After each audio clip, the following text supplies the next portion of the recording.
Welcome class 8th in today's SST class. Students, in our previous class we have started civics chapter 5th and the name of the chapter is the Indian Judiciary.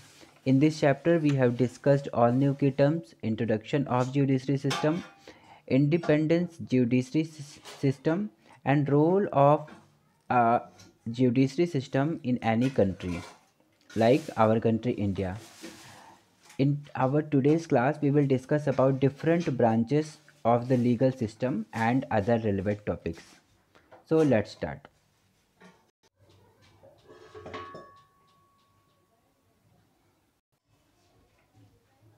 Different branches of the legal system.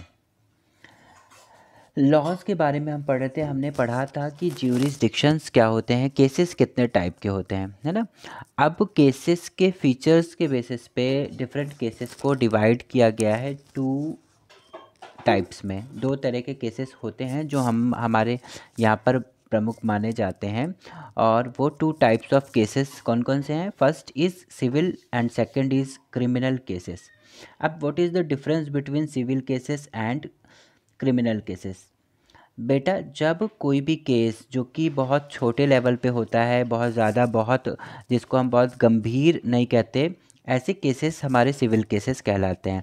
Like अगर कहीं पर की भी लड़ाई झगड़ा या conflict है between peoples, कई लोगों के बीच में, आपस में, ग्रुप ऑफ पीपल और इंस्टीट्यूशंस के बीच में, है ना, किसी भी तरह के जो भी सेंटर्स हो सकते हैं, इंस्टीट्यूशंस हो सकते हैं, उनसे और लोगों के बीच में किसी भी तरीके के जो भी normal cases, disputes between property owners, दो तरह के प्रॉपर्टी ओनर्स के बीच में भी कई बार प्रॉपर्टी को लेकर डिस्प्यूट्स हो जाते हैं। जैसे कई बार ब्रदर्स में हो जाता है, फैमिली मेम्बर्स के बीच में हो जाता है, नेबरहुड में भी कई बार प्रॉब्लम्स हो जाती है अपनी प्रॉपर्टी को लेकर, है ना। विलेजेस वगैरह में भी इस तरह के बहुत सारे एग्जांपल्स देखने को मिलते हैं।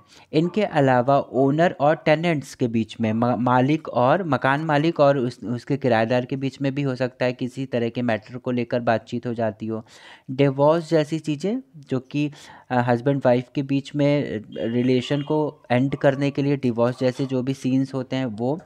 इनके अलावा बहुत सारे दूसरे माइनर एक्सीडेंट्स, कुछ छोटे मुद्दे जो इस तरह के केसेस होते हैं, इनको सिविल केसेस कहा जाता है। ठीक है। जब सिविल केसेस के लिए भी हमको कंप्लेन करनी होती है, अपील करना होता है कोर्ट्स में।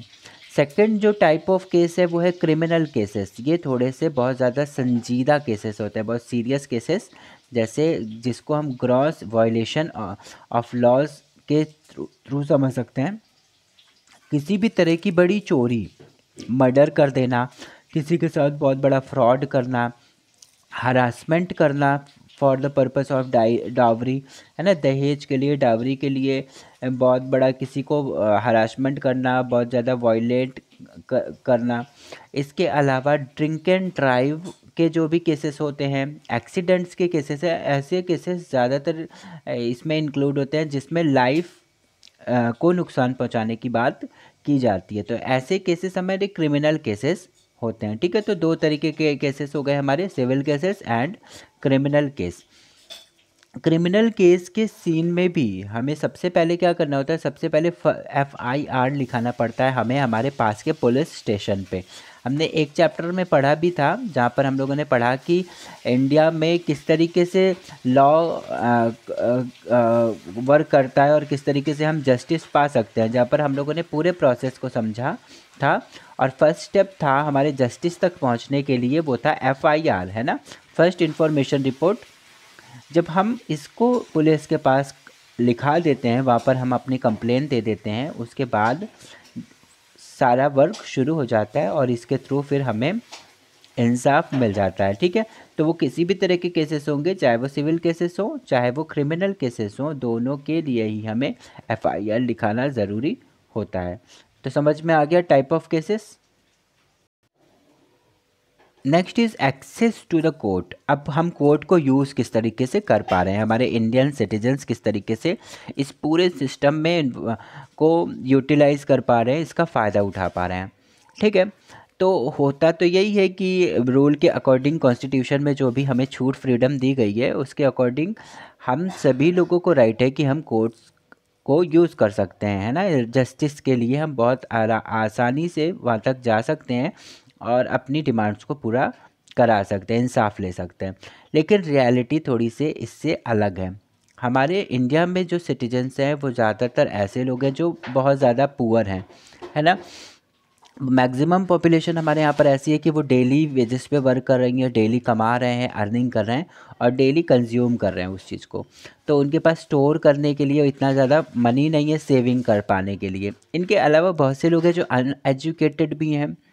और हम लोगों ने पढ़ा हुआ है कि पूरा ये जो प्रोसेस होता है जस्टिस तक पहुँचने का, एफआईआर से लेकर ट्रायल तक का जो पूरा सफ़र होता है, उसमें बहुत सारे प्रोसेसेस होते हैं। ये एक लॉन्ग टर्म प्रोसेस भी होता है और साथ ही साथ यहाँ पर बहुत सारा एक्सपेंसेस भी हो जाता है मनी का, ठीक है। तो क्योंकि हमारे यहाँ पे ज़्यादातर पॉपुलेशन पुअर है, अनएजुकेटेड है, तो वो इन सभी चीज़ों को बहुत अच्छे से समझ नहीं पाती है। और जिसके वजह से जो लैकनेस ऑफ एजुकेशन है, लैकनेस ऑफ मनी है लोगों के पास, उसकी वजह से जो इतना अच्छा सिस्टम हमारे यहाँ पर जस्टिस के लिए तैयार किया गया है उसको वो यूज़ नहीं कर पाते, ठीक है। तो ये इस लेवल पर या इतने अमाउंट में, बहुत कम अमाउंट में ही, बहुत कम रेशियो में ही हमारे यहाँ पर लोग हैं जो कि कोर्ट को यूज़ कर पा रहे हैं। Next topic is public interest litigation, जिसको शॉर्ट फॉर्म में PIL कहा जाता है। हमारे इंडिया में सुप्रीम कोर्ट ने अर्ली 1980s के टाइम पर PIL को इंट्रोड्यूस किया। अब ये PIL क्या होता है? पब्लिक इंटरेस्ट लिटिगेशन कुछ इस तरह की चीज़ें होती हैं जो कि कोई भी इंडिविजुअल पर्सन किसी भी तरह के ग्रुप को इंसाफ दिलाने के लिए या किसी भी तरह के लॉज उनके लिए बनवाने के लिए कर सकता है। फॉर एग्ज़ाम्पल, क्रिमिनल केसेस या सिविल केसेस में क्या होता है कि हम किसी इंडिविजुअल पर्सन को जस्टिस दिलाते हैं, लेकिन PIL में किसी भी ग्रुप को के लिए लॉज बनाए जाते हैं और उस ग्रुप को जस्टिस दिलाई जाती है। जैसे अगर हम मान लेते हैं कि लेबर्स एक्ट है ना, लेबर्स एक्ट के से का फ़ायदा किसको होगा? अगर लेबर से रिलेटेड किसी भी तरह की, मान लेते हैं कि उनके वेजेस फिक्स कर दिए जाते हैं, गवर्नमेंट ने डिसाइड कर लिया कि लेबर्स को पर डे कितना अमाउंट देना चाहिए, है ना, उनके वेजेस क्या होंगे। तो इसका फ़ायदा तो पूरे लेबर्स कम्युनिटीज़ को हो गई, पूरे लेबर ग्रुप को ही हो जाएगी, है ना। तो इस तरीके के जो भी जजमेंट होते हैं जिससे पूरे ग्रुप को फ़ायदा हो जा रहा है, बहुत सारे लोगों को एक साथ फ़ायदा हो जा रहा है, वो कहीं ना कहीं शुरू हुआ होता है। वो प्रोसेस तब शुरू हुआ होता है जब किसी एक लेबर ने कंप्लेन दी होगी, है ना।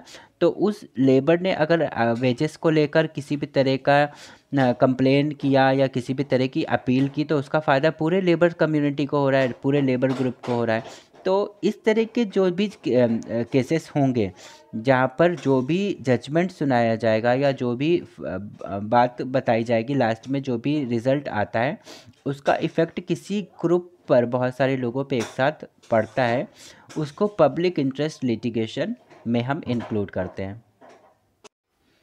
हम सबको पता है कि जो गवर्नमेंट के प्राइमरी स्कूल्स हैं वहाँ पर मिड डे मील स्कीम चलती है और वो मिड डे मील स्कीम के थ्रू सभी बच्चों को एक टाइम का दोपहर का जो मील है वो स्कूल की तरफ से, गवर्नमेंट की तरफ से दिया जाता है। यू विल बी सरप्राइज कि ये जो स्कीम शुरू हुई वो इन PILs के का रिज़ल्ट है। मतलब किसी की तरफ से इस तरह की कंप्लेंट्स रही हैं जिनका रिज़ल्ट रहा है कि स्कूल्स में इस तरह की चीज़ों को शुरू किया गया। अब इसका फ़ायदा तो बहुत सारे बच्चों को मिल जा रहा है ना। पूरे सबको, ऐसा नहीं कि इस कंप्लेन करने वाले को ही इसका सिर्फ फ़ायदा हुआ होगा, सबको हुआ है ना। तो ऐसे अपील्स, ऐसे कंप्लेंट्स जिनका फ़ायदा बहुत ज़्यादा लोगों को एक साथ हो रहा होगा, ऐसे केसेस हमारे PILs कहलाते हैं, ठीक है। इसी तरीके का एक और एग्जांपल है कि 2001 में जब राजस्थान और ओडिशा में बहुत ज़्यादा ड्रॉट हो गया था, बहुत ज़्यादा सूखा पड़ गया था और फूड ग्रेन्स की स्कैरसिटी हो गई थी। उस समय पर फूड ग्रेन अवेलेबल नहीं थे और उसी टाइम पर पाया गया कि जो गवर्नमेंट के गोडाउन्स थे वो बिल्कुल ओवरफ्लो हो चुके हैं। वहाँ पर ग्रेन्स इतना ज़्यादा अमाउंट में इकट्ठा हो चुका है कि वो ख़राब भी होना शुरू हो जा रहा है ना। तो इस टाइम पर एक तरह का ऑर्गेनाइजेशन जिसका नाम था People's Union of Civil Liberties, इन्होंने क्या शुरू किया, इन्होंने अपील करना शुरू किया, इन्होंने डिमांड करना शुरू किया गवर्नमेंट से, सुप्रीम कोर्ट को के पास इन्होंने अपील करा और इन्होंने राइट टू फूड गारंटी का की मांग की। इन्होंने कहा कि हम लोगों को कुछ जो फंडामेंटल राइट्स दिए गए हैं, जिनमें से राइट टू लाइफ भी है, और उस राइट टू लाइफ में लाइफ तभी पॉसिबल हो सकती है जब हमें प्रॉपर अमाउंट में, सफिशिएंट अमाउंट में फूड मिलेगा। तो गवर्नमेंट की रिस्पॉन्सिबिलिटी है, गवर्नमेंट की गारंटी होनी चाहिए कि वो हम सबको फूड प्रोवाइड कराए, है ना। तो इस तरह का जब PIL, इन्होंने People's Union of Civil Liberties ने गवर्नमेंट सुप्रीम कोर्ट में अपील की, तो उसका रिज़ल्ट क्या निकलता है, उसका रिज़ल्ट बाद में ये निकलता है कि इसका फ़ायदा सबको होता है और पब्लिक डिस्ट्रीब्यूशन सिस्टम के थ्रू, यानी जो वो राशन शॉप्स हैं उसके थ्रू, और जो भी ये सारे शॉप्स हैं वहाँ पर बहुत कम दाम में, बहुत ज़्यादा चीप रेट पर फूड ग्रेन्स अवेलेबल कराया जाना शुरू कर दिया गया। और साथ ही साथ में चिल्ड्रंस के लिए, बच्चों के लिए स्कूल्स में भी ये सारी सुविधाएं शुरू कर दी गई। तो PIL भी हम समझ सकते हैं ना, टाइप ऑफ केसेस में क्रिमिनल केसेस, सिविल केसेस के अलावा PIL भी है, जो कि हाँ, जिसके लिए हम कोर्ट में जा सकते हैं। Next is court judgement. अब जो भी कोर्ट में जजमेंट आते हैं उसके साथ क्या होता है, जजमेंट, कोर्ट से आया हुआ जजमेंट ही फाइनल होता है और सिटीजन्स को, कंप्लेन लिखाने वाले को और जिनके अगेंस्ट ये किया गया है उसको कोर्ट के जजमेंट को मानना पड़ता है। कई बार ऐसा होता है कि कोर्ट के कुछ इस तरह के भी जजमेंट आते हैं जो हम लोगों को एक्सेप्टेबल नहीं होते, हमें लगता है कि कहीं ना कहीं वो गलत हो रहा है। जैसे अगर हम एग्जांपल देख लेते हैं, तो अगर नर्मदा वैली डेवलपमेंट प्रोजेक्ट शुरू किया गया, ठीक है, तो उसके लिए क्या किया जाएगा, जब हम इस तरह के कोई भी डेवलपमेंट प्रोजेक्ट्स कर रहे होते हैं, जैसे अगर मान लेते हैं कि हम कोई भी डैम बना रहे हैं, कोई भी प्रोजेक्ट इस तरह का हो रहा है जहाँ पर हम हाइड्रो इलेक्ट्रिसिटी के लिए पूरा सिस्टम तैयार कराने जा रहे हैं, तो उसके लिए क्या होगा कि जहाँ पर भी, जिस भी रिवर में हम ये काम करने जा रहे हैं, वहाँ पर बहुत दूर दूर तक के एरियाज़ को हमें उसको यूज़ करने के लिए चाहिए, है ना। तो खाली कराना पड़ेगा। अब ऐसे बहुत सी फैमिलीज़ हो सकते हैं, बहुत से हाउसेस हो सकते हैं जो उस रिवर के पास रहते हों, तो गवर्नमेंट क्या करेगी, गवर्नमेंट उनको वहाँ से हटाने की कोशिश करेगा कि उनके वो वहाँ से मूव करना होगा, ताकि यहाँ पर इस तरह के डेवलपमेंटल प्रोजेक्ट्स को लगाया जा सके, बनाया जा सके। तो कहीं ना कहीं जो ऑर्डिनरी सिटीजन्स हैं, जिनको रिप्लेस किया जा रहा है, जिनको डिस्प्लेस किया जा रहा है, उनको लगेगा कि कोर्ट गलत डिसीज़न ले रहा है, सुप्रीम कोर्ट, हाई कोर्ट गलत डिसीज़न ले रहा है, गवर्नमेंट उनके फेवर में नहीं है ना। लेकिन अगर दूसरे व्यू से देखा जाता है तो डेवलपमेंट के लिए इस तरह के स्टेप्स लिए जा रहे हैं, है ना। तो इस तरह से हम उसको गलत नहीं कह सकते कोर्ट के इस तरह के जजमेंट को। तो ये माना जा सकता है कि कोर्ट किसी भी तरह के जो भी जजमेंट ले रहा है, वो कहीं ना कहीं बहुत सारे क्राइटेरियाज को देखने के बाद, कॉन्स्टिट्यूशन और लॉज को रीड करने के बाद, उनके बेसिस पे ले रहा होता है। तो कोर्ट कभी भी गलत निर्णय नहीं लेता, कभी भी गलत जजमेंट नहीं देता है, ये जानना ज़रूरी है। इसके अलावा हमारे कोर्ट में जो भी जस्टिस का जो भी प्रोसेस है, हमने पढ़ा FIR से लेकर ट्रायल तक जब सारा काम होता है, इन्वेस्टिगेशन भी बीच में हो रहा है, तो उस पूरे लॉन्ग प्रोसेस में बहुत ज़्यादा टाइम लगने वाला होता है ना। तो इसके लिए हमारे यहाँ पर, हमारे जुडिशरी सिस्टम में एक और नई चीज़ ऐड की गई है जिसको हम लोग अदालत के नाम से जानते हैं, और ये स्पेशली बनाया गया है ताकि हम फास्ट जस्टिस को पा सके, इंसाफ पा सके, बहुत फास्ट और बहुत तेज़ी के साथ, कम समय में कम खर्च के साथ, ठीक है। तो उसके लिए लोक अदालत को भी बनाया गया है।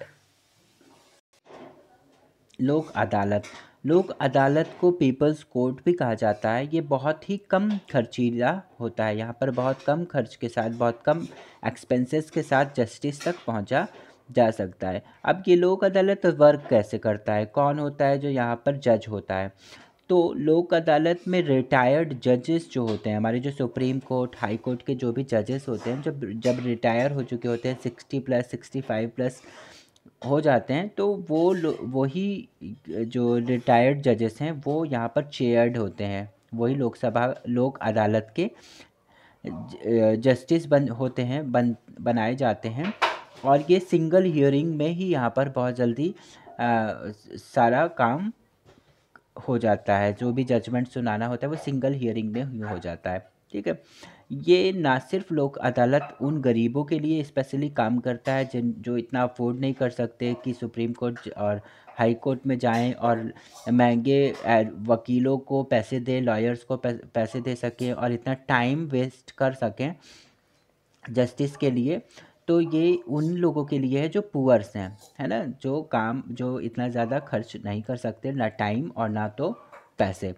और इसके साथ साथ लोक अदालत एक और फ़ायदा होता है इससे कि जो बर्डन है केसेस का, जो भी बर्डन है हाई कोर्ट सुप्रीम कोर्ट के ऊपर, वो भी कहीं ना कहीं लेस हो जाता है लोक अदालत के आ जाने से। बहुत से केसेस हैं जो डायरेक्टली हाई कोर्ट या सुप्रीम कोर्ट जाते, तो वो वहाँ ना जाके लोक अदालत के थ्रू भी सॉर्ट आउट हो जाते हैं।